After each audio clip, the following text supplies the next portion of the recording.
Today I'm making lasagna and I'm going to show you just how easy it is to make a bechamel sauce. I also want to show you how if there is a part of a recipe that you like that you just want to take out and make separately, for example, the bechamel sauce of a lasagna, because you want to use it on something else, that you can do this quite easily. So I will just zoom in so that you can see this. Here's the lasagna bolognese recipe. If I continue into this and I go up to my three dots up here, you can open the recipe detail. When you open that, you can arrow down to the preparation of this particular recipe. You can see here there's the bolognese sauce and then the bechamel sauce. So we can actually click straight onto step 6 and start from there if you want to. So we're going to weigh in 1,000 grams of milk, or a litre. Make sure you tare it. You'll notice when I took the lid off that it took off that value. So I'm going to weigh in the litre of milk. See how close I can get it to the litre. It's always a challenge. Oh, just a bit over. That's okay. And next, we've got 80 grams of butter. It does say softened, but to be honest, I don't bother. It seems to work every time. So I haven't weighed this out, so I'm just going to do another guesstimate. 81, that's okay. 90 grams of plain flour. So good that the Thermomix weighs everything for you as you go. Makes life so easy. So many things you don't need to get out of your cupboard or keep in your cupboard anymore.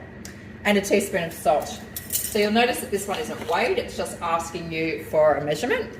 So a teaspoon. And next, pinches of nutmeg. I'm not very good with pinches, but we'll see how we go. That'll do. Whoops, a bit too much. And next. Now we need to put the simmering basket on top, just like that. What that does is allows the steam to escape, but prevents all of the contents of the bowl that might be hot and bubbly from jumping out and going onto your walls or kitchen. So we go next. Now, for 10 minutes, it's set up at 100 degrees, and we're going to turn the speed selector to speed 3.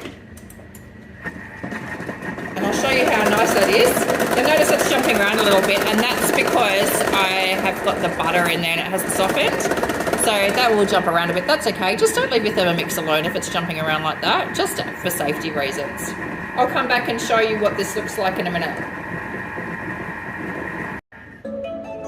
Okay, we're at the end of the bechamel sauce. So it's telling us to preheat the oven, but because I'm going to make the lasagna. But just to show you what we've got here. Oh, is a lovely, I don't want to tip that out by accident. A lovely thick bechamel. You can see it on the wall at the back how lovely and thick it is.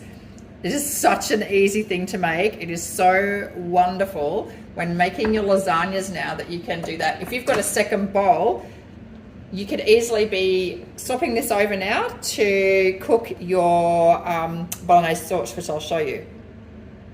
So the bolognese sauce, which is, I don't want to tip that one out either, which has already been made. With that second bowl, it's so handy because you could just drop that off, set it aside, and make your lovely lasagna bolognese bechamel sauce. So benefits of the second bowl, brilliant.